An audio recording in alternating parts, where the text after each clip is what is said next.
A few months ago, I got an email from a company called Sparkmate. They build prototypes. If you or your company has an idea for a thing and the money to make it, they will build that thing for you. And they said to me, Tom, we've got a bit of spare time and want some publicity. Do you have anything weird that you want built?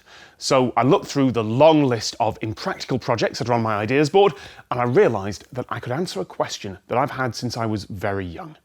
When I was a kid, I watched a show called Captain Scarlet and the Mysterons. It was a tale of good versus evil, the heroic agents of Spectrum fighting against the Mysterons from Mars.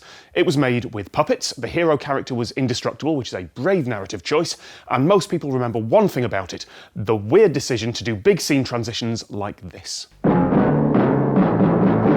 Captain Scarlet was made in the 60s, rerun in the 90s, and kids like the young version of me loved it. It turns out decades-old shows are still interesting when you only have 4 TV channels and no internet.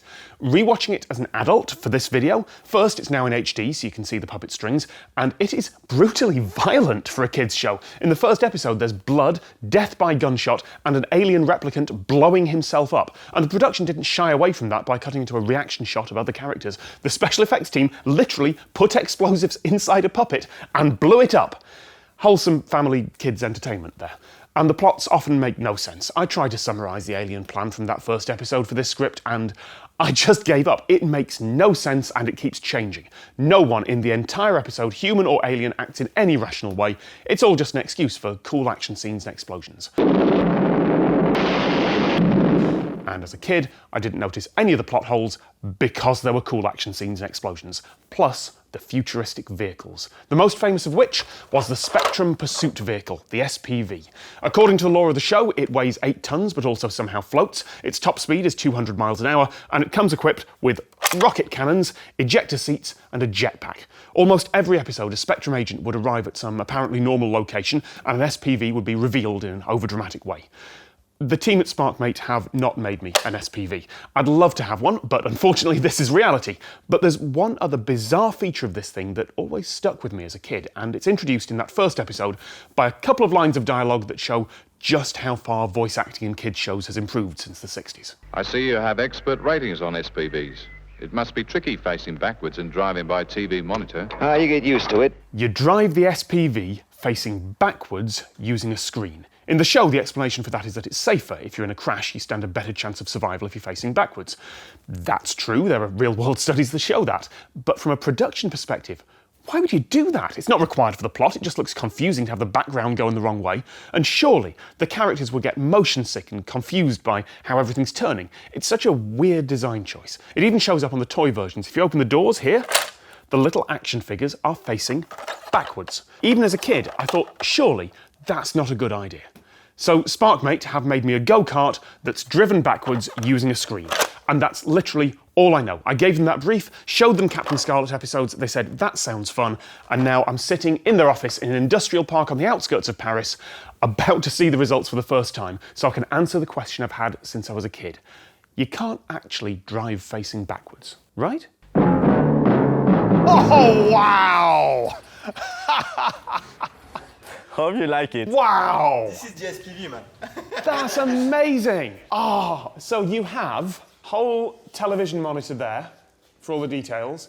Is that a game controller? Yeah, it is. Actually, the first test that we did was with this steering wheel and pedal. And we decided to switch from like a steering wheel to an Xbox gamepad. Why? Because the challenge for us was to create like a gamified experience of like driving a vehicle, just like in a video game somehow. And this camera is what you're seeing in the front. And we even implemented some...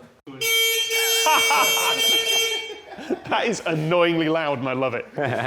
So I've got to remember the car is facing this way. Yeah. Yeah, let's take it out and see. This feels way more dangerous all of a sudden.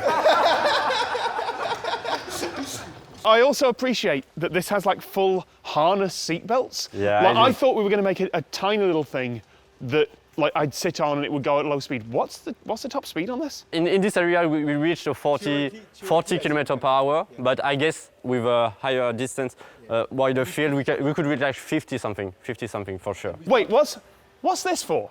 It's the handbrake.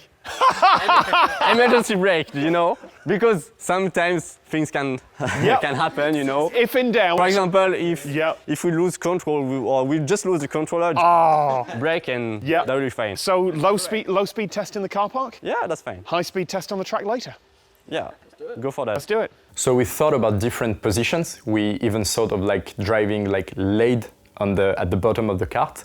That was obviously a dangerous position. So we went back to a backward seated position. I would say it's just after some tests, like with our team trying what's the most comfortable. I would say we tried and we ended up in this like average like position. Okay, there we go. Avoid. No, that's going for some cars. Yeah, I'm 100% aiming for some cars though. Let's not do that. I'm aiming for the trucks, which are this way. Here we go. Yeah, it's a bit confusing at the beginning. Oh, that's really confusing. I don't like this.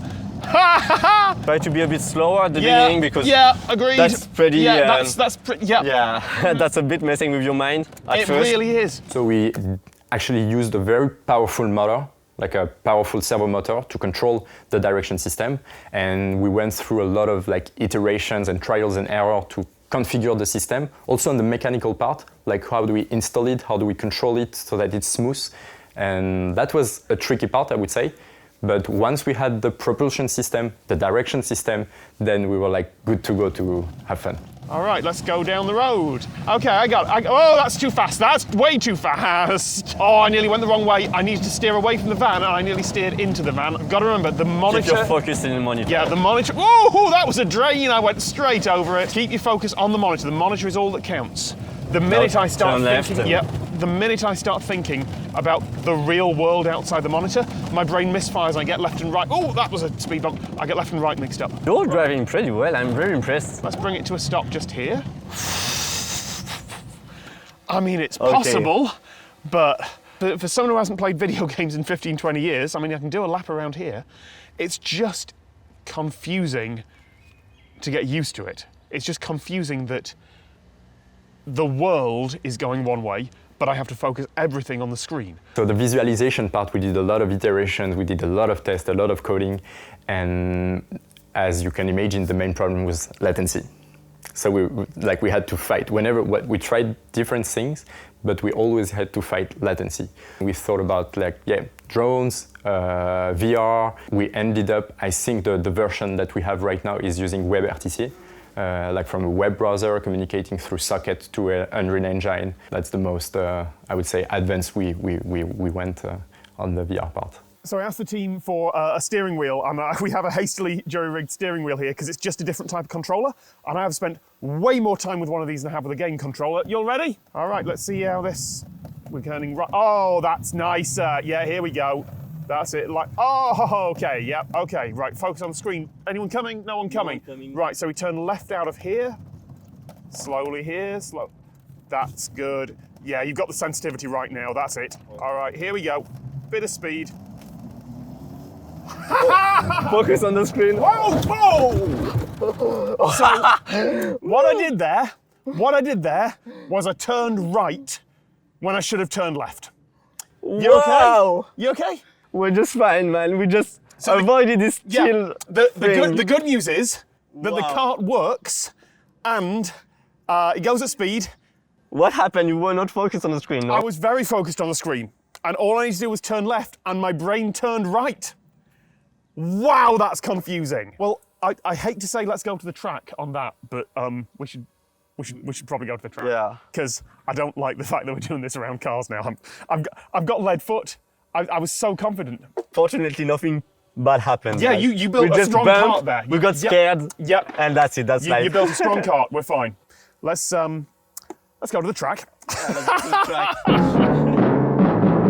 Power on. Lights on. Little bit of acceleration. Woohoo! Okay, there we go. That is twitchy. All right, we're fine. Concentrate on the screen, Tom. Concentrate on the screen. Make it round the track. There we go. Yep. There we go. Right, good. A little bit of straight here. Line it up. Hey, this is working. Whoa, that's a little bit off, but we're okay. We're okay. We're good. Now we're on the straight. Right, floor it. Let's see what this thing can do.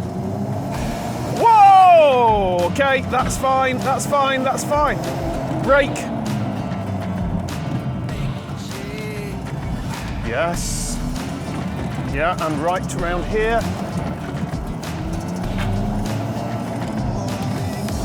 Brake into the corner.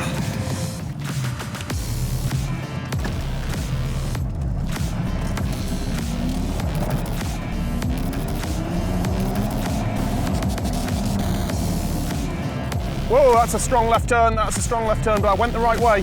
The correct way. I didn't go the right way, I went the correct way.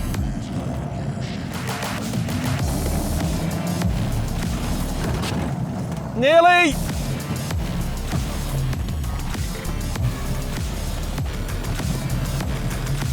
I can't believe I'm saying this, but it works. Like, I was expecting to get motion sick, I was expecting to fall over, I was expecting to be like, this old puppet show was terrible, and yeah, you can absolutely drive like that. Like, my problems were sight lines and not being used to the controls, and like this being a quickly jerry-rigged wheel, but you're saying that cars should be like this? I'm not saying it's an improvement on driving forwards, but if I'd crashed, I would have been safer. It works. Thank you, folks. We've answered a question I had for 25 years. Thank you.